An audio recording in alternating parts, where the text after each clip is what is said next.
कार्यक्रम के पुण्यार्चक हैं आयोजक श्री दिगंबर जैन साधु सेवा समिति, शामली, उत्तर प्रदेश। सभी गुरु भक्तों का एक ही प्रण, साधु सेवा और समर्पण।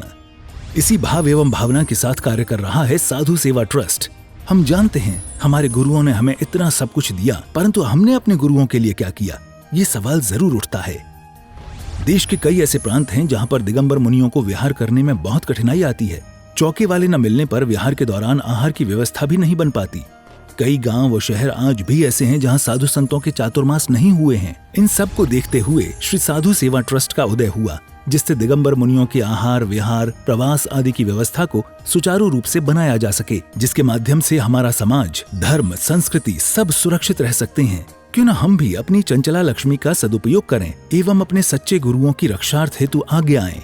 योजना: परम संरक्षक 1,11,111 रुपए, वरिष्ठ संरक्षक 51,151 रुपए, संरक्षक 31,131 रुपए, आजीवन सदस्य 21,121 रुपए, सदस्य 11,111 रुपए। खाता विवरण: account name VVSP Sadhu Seva trust, bank name HDFC bank limited, account number 50200073358170, IFSC code HDFC 0001273, trust PAN card AADTV 8567E, mail ID vvspsadhusevatrust@gmail.com।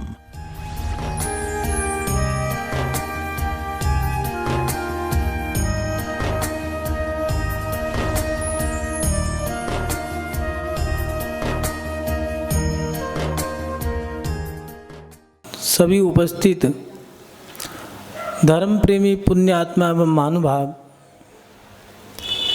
आचार्य भगवंतों की हमारे ऊपर एक महती कृपा हुई है।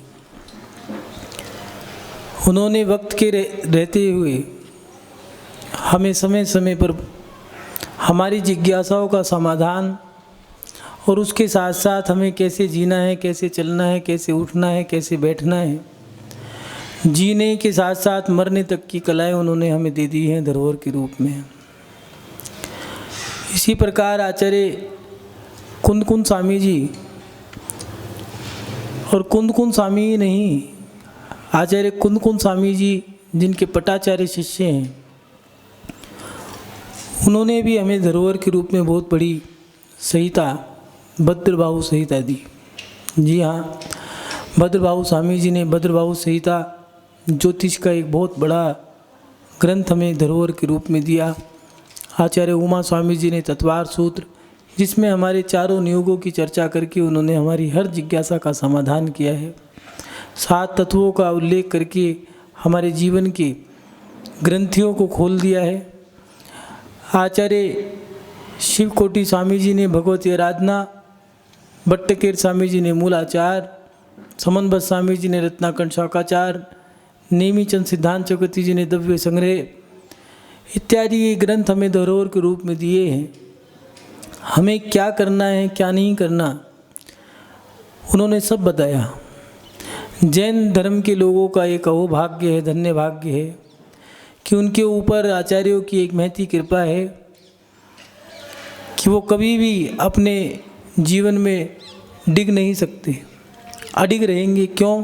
क्योंकि उनको दिशाएं दिखा रखी हैं, सभी दिशाओं का उल्लेख और दिशाओं में कैसे चलना है, जीवन में कैसे जीना है और मरण कैसे करना है। ये जैन धर्म के लोगों का अहोभाग्य है, ये धन्य भाग्य है, पुण्य है उनका।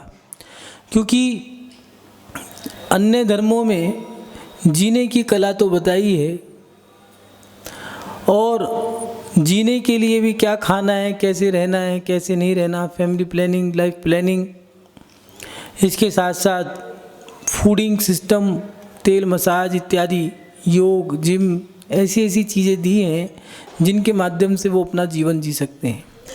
लेकिन जैन धर्म में जीवन जीने के साथ साथ मरने की कलाएँ भी बताई हैं।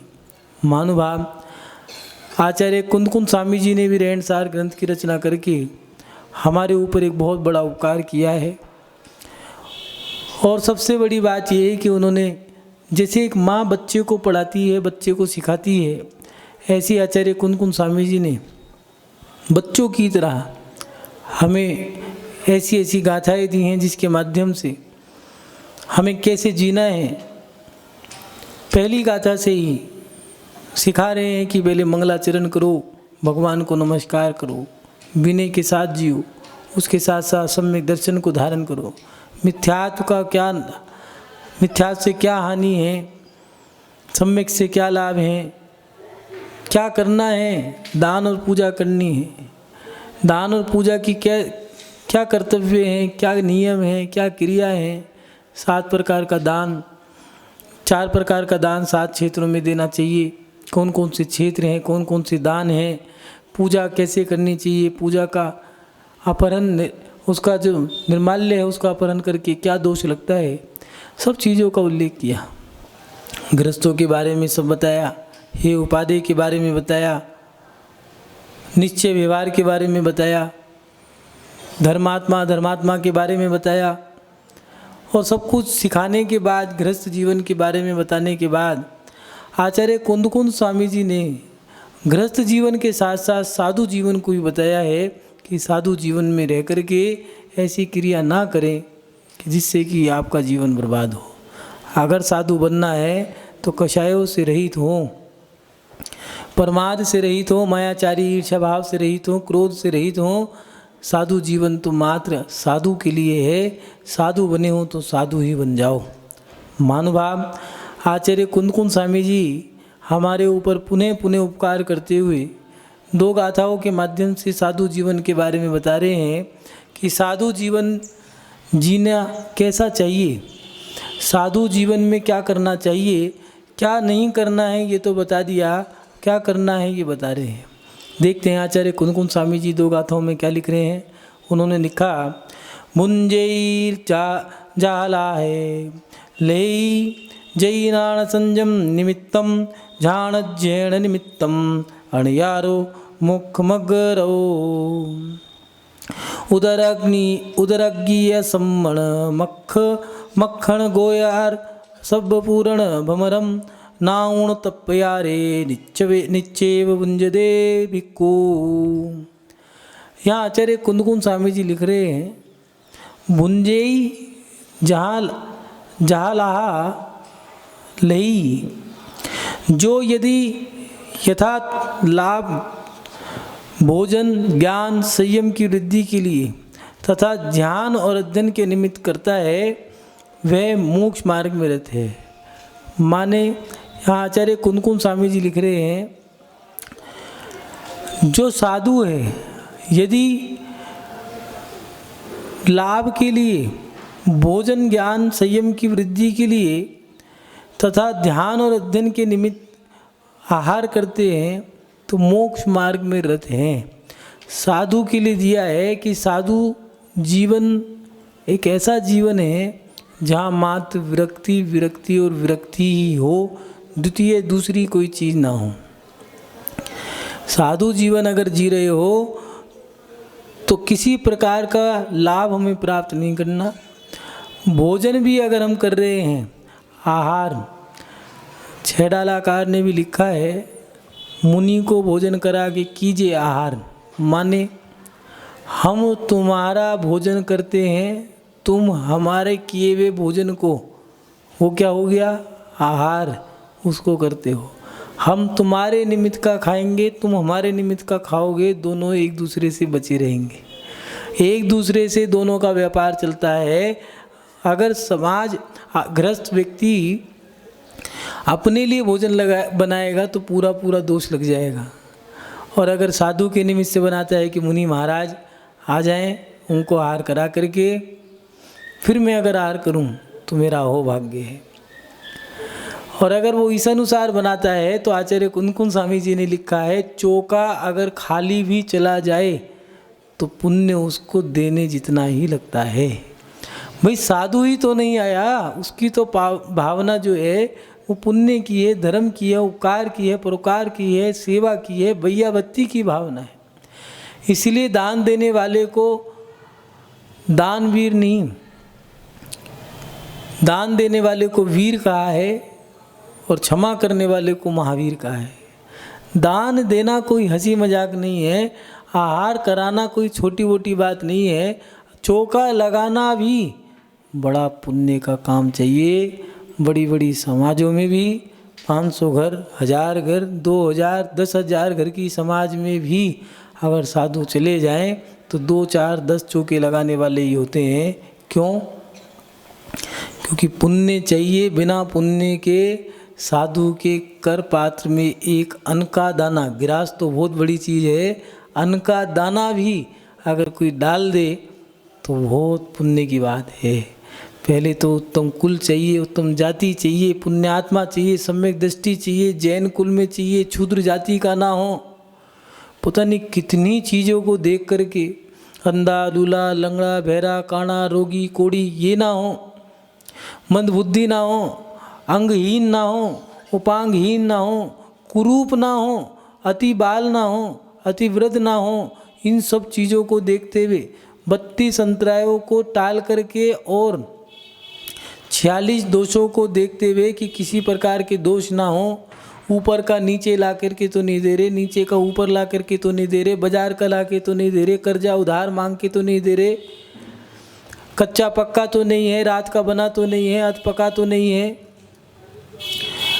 खुश होके दे रहे हैं, रो करके दे रहे हैं, दुख मना करके दे रहे हैं, मजबूरी में दे रहे हैं, कह करके दे रहे हैं, रुला करके दे रहे हैं, हीन भावना से दे रहे हैं, उत्कृष्ट भावना से दे रहे हैं, अति खुश होके दे रहे हैं, राग में दे रहे हैं, शुद्धि में दे रहे हैं, अशुद्धि में दे रहे हैं, मर्यादा में दे रहे हैं या नहीं दे रहे हैं, अनुशासन में दे रहे हैं या नहीं दे रहे हैं, फिर घर में जाने के बाद सूर्य का प्रकाश है या नहीं है, वहाँ पर भी अति कर्म करने वाले या आतताई लोग तो नहीं हैं। कितने चीज़ों को देख करके साधु आहार करता है, उसमें भी नियम मिल गया नहीं मिला, नवद्य भक्ति पूरी हुई या नहीं हुई, उपवास तो नहीं है, ये सब चीज़ें और पता नहीं कितनी चीज़ें हैं जिनको देखने के बाद, सब टटोलने के बाद साधु आहार करता है। और उस आहार में भी अंजलि बना के खड़े हो गए, कोई जीव ना आ जाए, चींटी है, मक्खी है, मकड़ी है, छिपकली है, कोई गंदगी ना आ जाए, कोई बाल है इत्यादि मल या जीव, इन सब के अंतराय दिए हैं। अगर ये आ गए तो भैया आहार ही नहीं करना। कभी कभार ऐसा भी हो जाता है, आहार करने के लिए खड़े हुए, अंजलि बनाई, पानी डाला, मुंह तक जाने वाला था, इतने में कोई बाल उड़ के आ गया, देने वाले ने दिया, लेने वाले ने लेने के लिए तैयार हो गए, लेकिन बाल आ गए, क्या कर लोगे। इसलिए इन सब चीज़ों को देख करके, सब दोषों को, सब अंतरायों को देख करके, सब चीज़ें हटा करके जब साधु आहार लेता है तो उसके लिए दिया है कि कोई व्यक्ति जो देने वाला व्यक्ति है अगर एक अन्न का दाना भी देता है तो वो तो कल्याण कर गया। बहुत पुण्य चाहिए। इसलिए साधु के लिए दिया है भोजन या आहार ज्ञान और संयम की वृद्धि के लिए। जो साधु ज्ञान की वृद्धि के लिए, संयम की वृद्धि के लिए आहार करते हैं तथा ध्यान और अध्ययन के लिए आहार करते हैं, वो साधु तो मोक्ष मार्ग में रहते हैं। मतलब अगर साधु बनना है तो रोटी के लिए साधु मत बनो, चलो भैया बुजुर्ग हो गए साधु बन जाओ, घर की रोटी खतरे में है साधु बन जाओ। आचार्य चारी चकतीसी शांति सागर जी कहा करते थे, रोटी के लिए साधु मत बनो, अरे साधु बन जाओ, रोटी तो तुम्हारे पीछे घूमेगी। दिगंबर साधु एक ऐसा है, अगर गृहस्थ रोटी नहीं खिलाएगा तो उसकी रोटी के लिए तो देव भी आएंगे, उनको रोटी खिलाने की कभी कमी नहीं पड़ी। महानुभाव, साधु बनने के बाद रोटी भी अगर खा रहे हैं तो धर्म ध्यान के लिए ही भोजन करना है, धर्म ध्यान के लिए आहार करना है, मौज मस्ती के लिए नहीं करना। साधु बन गए, क्यों बने भैया, कहाँ जा रहे हो, विहार कर रहे हैं, कहाँ के लिए भैया, हम तो मॉल में जा रहे हैं, या फिर हमें सिनेमा हॉल में जाना है, या फिर हमें किला देखने जाना है। क्यों भैया, साधु बनने के बाद भी अगर किला देखोगे तो गृहस्थ बन के क्या करोगे तुम। अगर साधु बन के किला देख रहे हो तो गृहस्थ बन के क्या किया।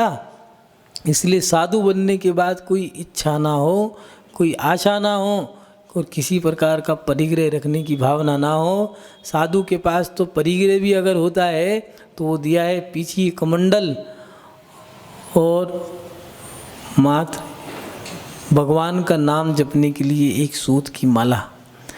कोई व्यक्ति कहे सोने की माला, चांदी की माला, अब सोने की माला तो ले ली, लेकिन अब सो पाओगे नहीं सो पाओगे। सामने वाला तो 100 ग्राम की सोने की माला दे करके चैन से सो गया, जिसके पास गई वो चैन से सो पाएगा या नहीं सो पाएगा? बड़ी समस्या है। वो तो चैन से सो रहा है, चैन की नींद सो रहा है और बस मौज ले रहा है कि मैंने साधु को इतना दान दे दिया, 1 लाख 2 लाख जो भी है। लेकिन जो साधु ने सोने की माला रख ली, अब वो क्या करेगा? सो भी पा रहा है या नहीं पा रहा? शुद्धि करने पहले जाते थे, कहीं भी पीछे टांग दी, अब हर जगह पीछे नहीं टांग पाओगे। क्यों? क्योंकि सोने की माला लगी है। माला जप रहे हो या नहीं जप पा रहे?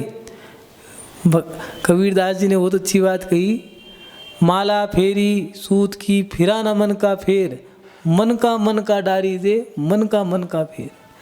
मन का मोती को भी कहते हैं, मन के को मत फेरो, अपने मन को फेरो, मन को बदलो, मन को सुरक्षित करो। महान भाव साधु के लिए दिया है। आहार भी करें तो शुद्ध भावनाओं से। किस लिए? इस आहार को, इस भोजन को करके मेरे पेट में, मेरे उदर में जो भोजन जाएगा, उससे जो शक्ति आएगी, उससे मैं अध्ययन करूं, उससे मैं ध्यान करूं, उससे मैं ज्ञान और संयम की वृद्धि करूं। इसलिए आहार करना है, मौज मस्ती के लिए आहार नहीं करना। साधु जीवन में तो रोटी भी धर्म के लिए खानी है, आत्म कल्याण के लिए खाना है, नहीं मौज मस्ती करनी, नहीं कोई राग देश की क्रिया करनी है। बस साधु जीवन में तो मस्त रहना है। किसमें? आत्मा में। बस पढ़ो और गुड़ो, पढ़ना है और मन ही मन उसका चिंतन करना है, उसी का ध्यान करना है, मौज मस्ती नहीं करनी। अगर कोई व्यक्ति साधु बना है तो साधु बन रहे हो तो ये मत सोचना कि यहाँ पर आकर तो भैया बढ़िया बढ़िया पकवान मिलेंगे, बहुत बढ़िया बढ़िया सामान मिलेगा। एक सेठ जी थे, किसी धर्मात्मा से कह दिया, क्या साधु तो बस साधु बन जाओ, कुछ नहीं करना, मजे से रहो, क्या दिक्कत है? जब भूख लगे तब चले जाओ, खा के आओ, पकवान मिलते हैं, राजा चौका लगाता है, आहार देता है। सेठ जी को बात बुरी लगी, क्योंकि गुरु का अपमान धर्मात्मा व्यक्ति अगर होगा तो गुरु का अपमान नहीं सहन कर सकता। हमारे देव शास्त्र गुरु जो हैं, धर्मात्मा व्यक्ति सर कटा देगा, सर काट भी देगा, लेकिन देव शास्त्र गुरु का अपमान बर्दाश्त नहीं कर सकता। और अगर अपमान बर्दाश्त कर गया हो तो समझ लेना वो धर्मात्मा नहीं है। सेठ जी को लगा कि भैया इसने कहीं ना कहीं बात गलत कह दी है, तो उसने कहा ठीक है। सेठ जी ने कहा सुनो, इतना सरल काम है, एक काम करो, तुम भी साधु बन जाओ। तो उन्होंने कहा कोई बड़ी चीज़ थोड़ी ना है, लेकिन मेरी अभी जिम्मेदारी है। तो उन्होंने कहा कोई बात नहीं, सब यही तो कहते हैं हमारी जिम्मेदारी है। जिसकी शादी नहीं हुई उससे अगर कह दो साधु बनना है तो वो क्या कहेगा, अभी जिम्मेदारी है। क्यों भैया, कितने बच्चे हैं, शादी तो हुई नहीं, तो फिर जिम्मेदारी काहे की? या तो शादी कर ली या शादी करने की तुम फिराक में हो। उसने भी यही बात कही कि मेरे पास कोई जिम्मेदारियां हैं, क्या करूं? तुमने कहा कोई बात नहीं, एक काम करो, तुम एक दिन के लिए बन जाओ, थोड़ा अनुभव मिल जाएगा। तुमने साधु के लिए इतनी बड़ी बात तो कह दी है, तुम एक दिन के लिए साधु बन जाओ। ठीक है, एक दिन के लिए बनना क्या है, और भोजन करे बिना तुम्हें घर नहीं जाने दूंगा। ठीक है, साधु बनाया, वस्त्र उतरवाए। उनने कहा क्या करना होगा, बस उतारने, बस और क्या है। बस उतार दी, कहने के लुंचन और करना है, और उसको बिठाया, बालों का लोच करा। कहने के ऐसी साधु थोड़ी ना बनते हैं, साधु बनने के लिए भैया लोच करना पड़ता है, नगर मुद्रा धारण करनी पड़ती है, पीछे कमंडल दिए जाएंगे। ठीक है, एक दिन के लिए बन गया, और जब तक भोजन नहीं मिलेगा तब तक कपड़े मत पहनना बस। ठीक है, उनने स्वीकार कर लिया, लुंचन कर दिया। लुंचन करने के बाद पीछे कमंडल दे दिया, बैठो कहाँ, इस घास पे बैठो। अरे भैया खुजली लग गई, क्या करें, कांटे चुभ रहे हैं, घास पे तो बड़ा कष्ट हो रहा है, क्या करें अब? चींटी खा रही है, कुछ नहीं, हाथ मत लगाना, पीछे से मार्जन करना। क्यों? साधु बन गए, चींटी जीव मर जाएगा हाथ लगाने से। ठीक है भैया, अब भूख लग रही है, अब क्या करूं? ठहरो, आज दीक्षा लिए, आज साधु बने हो, कल उपवास करना पड़ेगा, आज कल आहार मिलेगा। अरे भैया मैं तो मरा, अब क्या करूं? ठीक है, 1-2 दिन का तुम प्रयास करके देखना, फिर तुम्हें घर भेज दूंगा मैं। ठीक है, पहले दिन का उपवास हो गया, केच लोच हो गए। उपवास होने के बाद आहार करने गए, टूट के पड़े, जरा सा पानी पिया और बड़ा धकाधक खा के पूड़ी पराठे कचौड़ी पूड़ी खा के आ गए। अब कहने लगे अब कुछ नहीं, बस अब तो पढ़ो लिखो माला करो सब काम करो। अब प्यास लगे, हाय पानी क्यों? कचौड़ी पूड़ी पानी मांग रही थी। हाय पानी दो, ठहरो, साधु बन गए हो, कल मिलेगा भाई। साधु बनना बड़ा कठिन काम है, हाथ जोड़ लिए तेरे पैर पड़ता हूँ, मुझे साधु से वो ग्रस्त बना दे। महानुभाव, दिगंबर साधु दिखते हैं कि मुनि महाराज हैं, कोई काम नहीं है, एक जगह बैठे रहते हैं। बन के तो देखो, रह के तो देखो, अरे खा के तो देखो। अब अगले दिन आहार करने गए सेठ जी जो मुनि बन गए थे, दोबारा अगले दिन पानी पिया, भैया पानी। अब शाम को फिर पेट में चूहे कूदने लगे, भैया कुछ ला दो। नहीं भैया अब तो कल मिलेगा। यहाँ तो ज़्यादा खा भी नहीं सकते, साधु बनने के बाद ज़्यादा पी नहीं सकते, ज़्यादा भूखे भी नहीं रह सकते, बीमारी लग जाएगी। बड़ा संतुलित जीवन है साधु का जीवन, तो तपा हुआ जीवन है, तपाना पड़ेगा। पूड़ी पराठे भी खाने हैं तो ही वो भी निर्धारित है, इससे ज़्यादा नहीं खाने। पेट के भी 3 हिस्से किए हैं, एक रोटी का, 2 हिस्से पानी के, 2 हिस्से रोटी के, 1 हिस्सा पानी का, और 1 हिस्सा जो चौथा हिस्सा है, माँ 3 हिस्से ही भरे हुए दिए हैं, 1 हिस्सा तो 12 महीने खाली ही छोड़ना है, खाना ही नहीं वो खाली छोड़ना है। भूख से कम खाना है, 1 टाइम खाना है, वो भी भूख से कम खाना है, और उसमें भी समय निर्धारित है, इससे ज़्यादा समय नहीं है। महानुभाव, आचार्य कुंदकुन स्वामी जी ने यहाँ पर यही दिया है कि साधु अगर भोजन भी करते हैं तो मोक्ष मार्ग के लिए, धर्म ध्यान के लिए, मोक्ष के आत्मा के स्वाध्याय के लिए ये इसलिए भोजन करते हैं। उसके साथ साथ दूसरी गाथा में दिया है उराग्निशमन, अक्ष भ्रमक्षण, गोचरी, शव पूरन और ब्राह्मरी मुनिचर्या के इन भेदों को जानकर साधु नित्य ही आहार ग्रहण करता है। उदराग्नि शमन माने जितने आहार से उदर की अग्नि शांत हो जाए उतना ही आहार करना है, उससे ज़्यादा नहीं करना। दबा के खाओ, दवा खाना जाओ, ये तो लोगों के गृहस्थों के काम हैं। साधु के लिए तो दिया है भोजन भी भूख से कम करना है। उसके साथ साथ अक्ष भ्रक्षण, जैसे गाड़ी को चलाने के लिए उसकी धुरी पर तेल लगाया जाता है, उसी प्रकार शरीर को मोक्ष मार्ग में चलाने के लिए साधु भोजन करते हैं। गृहस्थ साधारण व्यक्ति खाने के लिए जीते हैं, साधु जीने के लिए खाते हैं कि प्राण ना जाए, आयु कर्म जब आएगा तभी मरेंगे, उससे पहले मरना भी नहीं। इसलिए भोजन भी करना है तो जैसे धुरी पर तेल लगा दिया है और वो चलने लग जाएगी गाड़ी, ऐसे ही आहार कर लिया, ठीक है, अब ये शरीर चलने लग जाएगा। मात्र शरीर चलाने के लिए खा रहे हैं, खाने के लिए नहीं जी रहे। और उसके साथ साथ गोचरी, जैसे गाय की दृष्टि होती है, कुछ लोग कहते हैं महाराज जी पड़गान में हमें देख तो लिया करो, क्या जाता है आपका? अरे भैया कुछ नहीं जाता, आचार्यों ने दिया है साधु के लिए तो गोचरी है। गोचरी माने गाय चारा डालने वाले को नहीं देखती, वो तो ये देखती है चारा कैसा है, मेरे मतलब का है तो खा लिया, नहीं तो चल दी। ऐसी साधु के लिए दिया है। पड़गान में नियम ले लिया, नियम मिल रहा है तो देख लिया, पड़क गए, और नहीं नियम मिल रहा तो चले गए।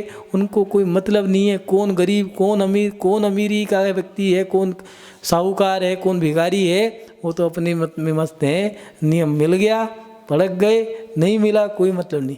महाराज जी आज हमारे मकान का मुहूर्त है, आप आ जाना। भैया ये उन महाराजों के साथ होता है जिनके साथ होता है, यहाँ तो भाग्य लेके जाता है, कहाँ लेके जाएगा पता नहीं। चले भी गए, मकान का मुहूर्त था और बहुत तैयारी करी, पहली बार में बाल आ गया, अब बैठे रहो बनाते रहो मुहूर्त। तो इसलिए साधु का तो मुहूर्त कुछ नहीं है, दिगंबर साधु का तो दिया है, जिस घर में चले गए उसका मुहूर्त हो गया, अब मुहूर्त की कोई ज़रूरत नहीं है। और महानुभाव अंतिम बात दी है शब्र पूरन, इस पेट को समय नीरस चाहे जैसे आहार से भर लेना, जैसे गड्ढा कूड़ा मिट्टी, जैसे दिया है कि गड्ढे को भरते हैं, पहले पानी डाल दिया, उसकी चारों तरफ से मिट्टी बैठ गई, उसके बाद उसके अंदर थोड़ा रोड़ा डाल दिया, फिर मिट्टी डाल दी, उसके ऊपर फिर पानी डाल दिया और फिर रोड़ा, छोटी बारीक रोड़ी डाली, गिट्टी डालने के बाद छोटी गिट्टी डाली और उसके बाद फिर बजरी डाल दी है, बजरी डालने के बाद सीमेंट डाल दी और पानी की तराई कर दी है। ऐसे ही साधु को ले दिया है कि साधु मात्र पेट के गड्ढे को भरे, गड्ढा भरना है, भोजन में स्वाद नहीं लेना। माने पहले सभी दिगंबर साधु देखना, आप प्राय करके पहले एक लोटा पानी पीते हैं, पहले गड्ढे को साफ करने के लिए पानी पी लिया, उसके बाद ग्रास ले लिए, ठोस आहार कर लिया, उसके बाद फिर मिट्टी डाल दी, पानी डाल दिया, माने कुछ हल्की फुल्की चीज़ खा करके, कोई सूप वगैरह पी करके सादा पानी पी लिया, उसके बाद ये इतना हो गया। उसके बाद फल, थोड़े से फल ले लिए हैं, फल लेने के बाद कोई चाट पकौड़ी बना दी है, महाराज जी है, महाराज जी, वो महिलाओं का जो रहता है, ए महाराज जी मैंने अपने हाथ से बनाया है, ये समोसा ले लो, ए महाराज जी ये कचौड़ी खा लो। तो उनका मन रखने के लिए और मन को रखने के लिए कि मन बदमाश है, कहीं भटक ना जाए, थोड़ा सा खा लिया और उसके ऊपर वो महाराज जी ये ड्राई फ्रूट है, सर्दी में बहुत काम आएंगे, तो भैया ठीक है वो भी दे दिया। छोटी छोटी गिट्टी डाल दी है, ज़्यादा गरिष्ठ नहीं है, हल्की वोटी गिट्टी डालने के बाद सादा पानी लास्ट में छाछ या पानी पी करके बैठ गए, भर गया गड्ढा। तो साधु के लिए दिया है शब्र पूरन, ये विधि है, साधु गड्ढे भरने के लिए भोजन करे, जैसे गड्ढा भरते हैं ऐसी भोजन करे। रोटी आ रही है, खा रहे हैं, गिलास आ गए, खा गए, महाराज जी ये डोसा है, ये पूड़ी है, ये पराठा है, उनको कोई मतलब नहीं है, उनको तो मात्र गड्ढा भरना है ठोस। दूसरी बात, अंतिम बात जो दी है वो दी है भ्रामरी, जैसे भ्रमर फूलों को कष्ट ना देते हुए रस ग्रहण करता है, ऐसे ही गृहस्थ को कष्ट ना देते हुए साधु आहार ग्रहण करते हैं। महानुभाव की एक बहुत बड़ी विधि बताई है। कौन सी? साधु जब भोजन करते हैं, कुछ लोग कर पात्र में कटोरी झाड़ देते हैं, लो भैया ठक ठक ठक ठक बजा दी, महाराज जी खत्म हो गया, अब दोबारा नहीं, बैठ जाना बस। मुनि महाराज के सामने बर्तन खाली नहीं करते, गाय जड़ से नहीं खाती, भ्रमर फूलों पर बैठता है, फूलों को कष्ट नहीं देता, ऐसे ही साधु जड़ से भोजन खत्म करके नहीं आता, सब कुछ खत्म नहीं करता है और उसके साथ साथ ऐसे आहार करता है जिससे कि सामने वाले को कष्ट ना हो। हूँ हाँ करना, ऐसे हूँ कर दी, 2 बच्चे थे भाग गए, भैया आज के बाद नहीं आएंगे। साधु के लिए दिया है कुन स्वामी जी ने, जो चौके में हूँ हाँ करे वो साधु नहीं है, उस समय व्यंतर है, उसके ऊपर कोई भूत आ गया, हूँ हाँ कर रहे हो तुम। इसलिए साधु को आहार करते समय ध्यान रखना चाहिए सामने वाले को कष्ट ना हो। इस कार्यक्रम के पुण्यार्चक थे आयोजक श्री दिगंबर जैन साधु सेवा समिति, शामली, उत्तर प्रदेश।